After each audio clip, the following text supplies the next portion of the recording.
Play Man, with it. George Thomas, man, the brother of Steve Thomas, aka Mr. Civilian #2, back with my brother Terrence Oh. Civilian Williams. Wow. Okay. Say, bro. So, what you been doing lately, man? What's been going on? Man, I've been chilling, still doing a nonprofit, man, with the kids, doing the bounce house stuff. Still do the prison ministry with the church. Doing my thing around Texas, man. It's life been good, man. I ain't got no complaints. That's good. So, like, you get a chance to go inside the prison.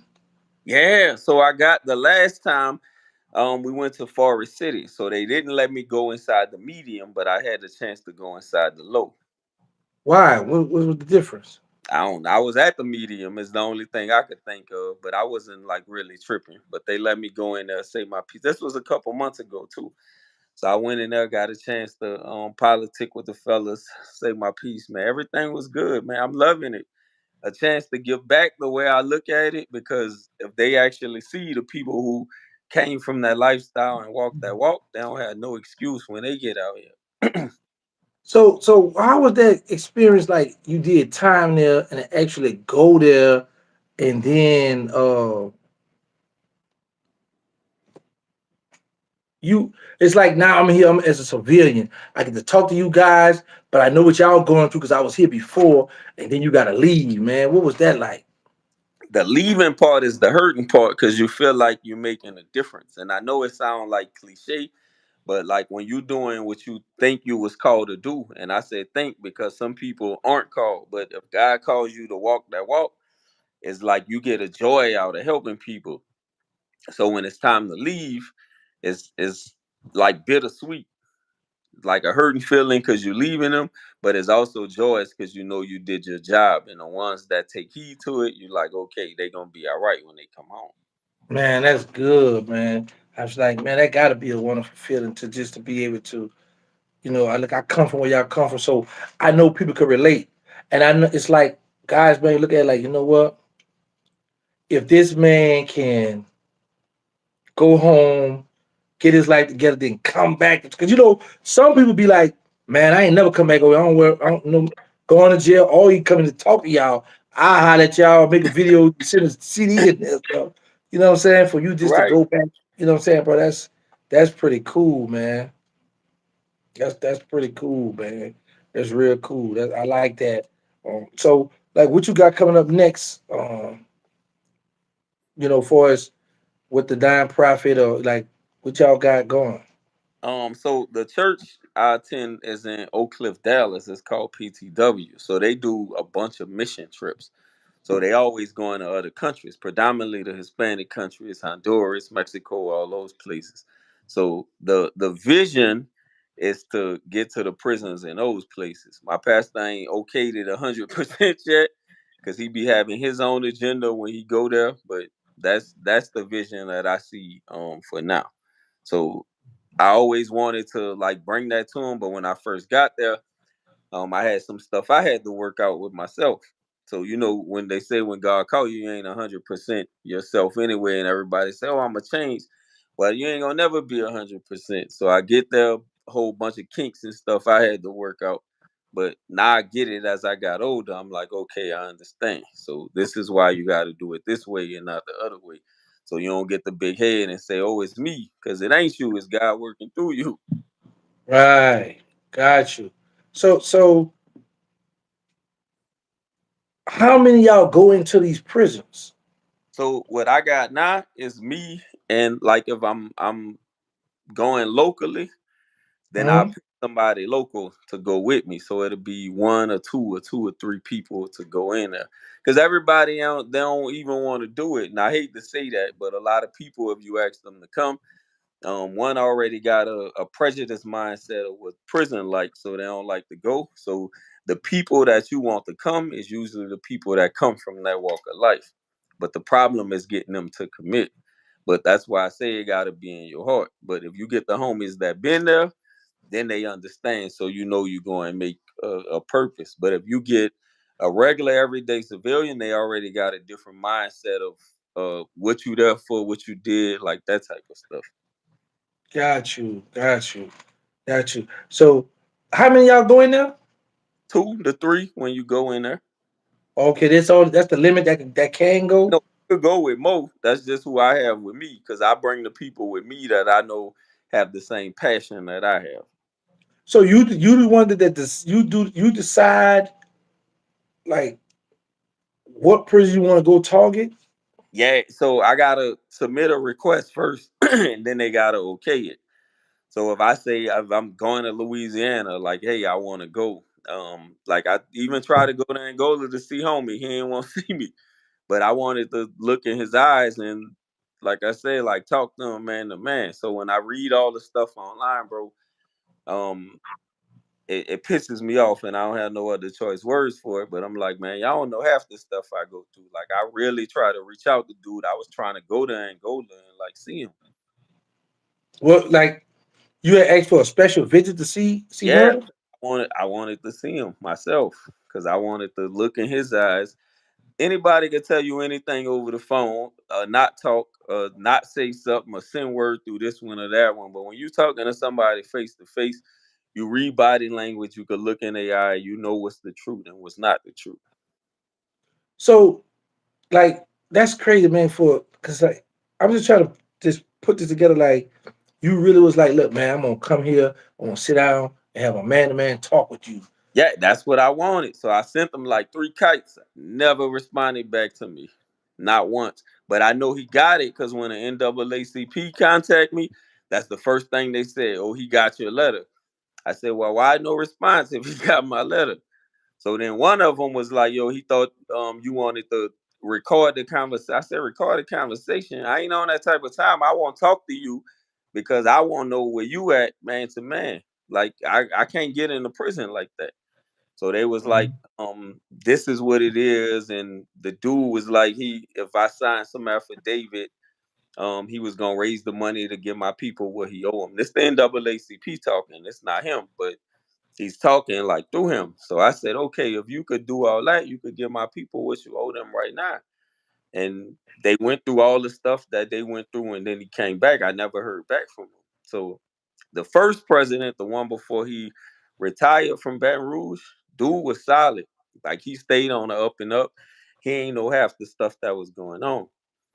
But when he stepped down, I don't know what's up. The new one was cool. He called with P2, but I haven't heard from them since. So I think it's the attorney that's pulling the strings, the NAACP attorney. But I was like, dude, I'm not like a dummy because whatever you could do with him out here, you could do in there. So it ain't like we begging for something that's not ours. Like my people won that rightfully, and mama and daddy old, so it wasn't even about me. It was about them. Nothing you could give them gonna bring my brother back. So I was like, hey, do right. If you really say you sorry and all this other stuff that you send through these little flunkies, go ahead and do right. And then we could sit down and we could talk and then that'd be it. But they never got back with me. So let me ask you this: say for instance, if C would have been like, yeah, I'm willing to sit down and talk to you, right?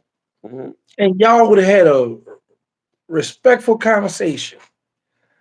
So now my question is 20, 30 years down the line, if he went for parole, would you be open to him coming home? Yeah, so that was the whole purpose, right? Because they kept telling me he was remorseful.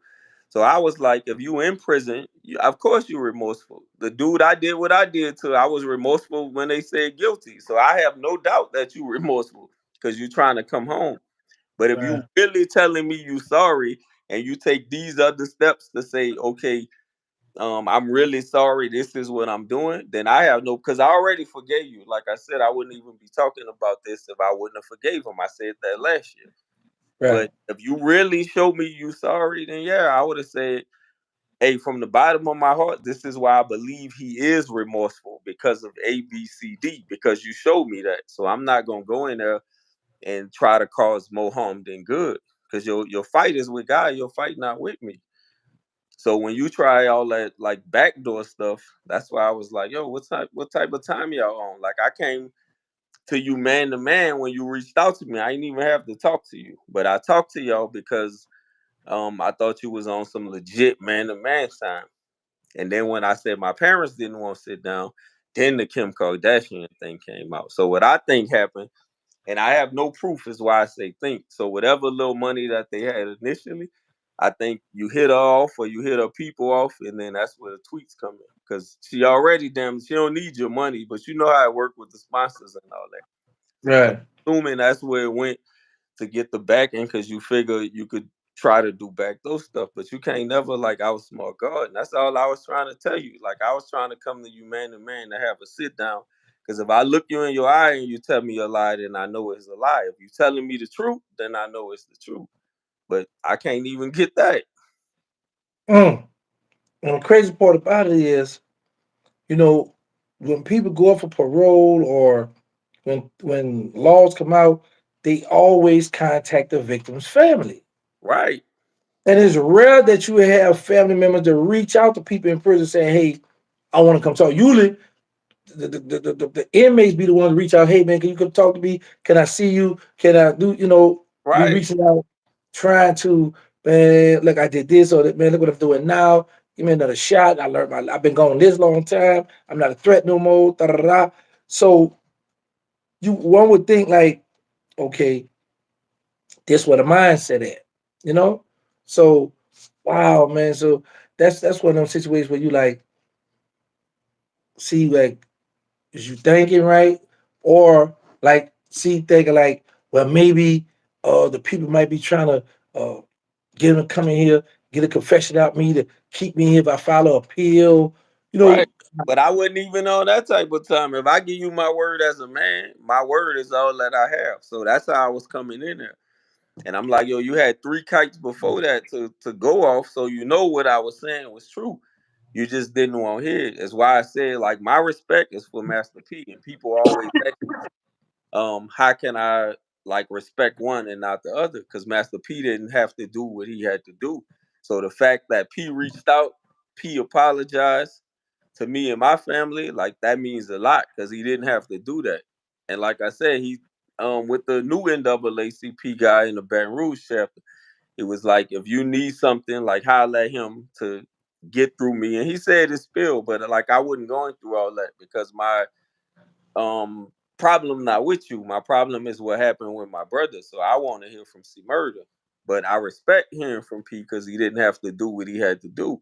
And like I said, he was solid even in his conversation, man. He was telling me about Glenn. He said Glenn told him don't rap about him no more. He said, guess what I did? I ain't rap about him no more. He said, I respect what Glenn said.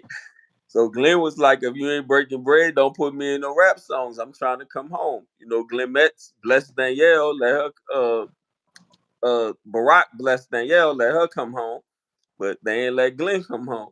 So Glenn, like he still was on the time he was on. So P said, yo, I had to respect that. So guess what? I ain't rap about him no more. I ain't say nothing.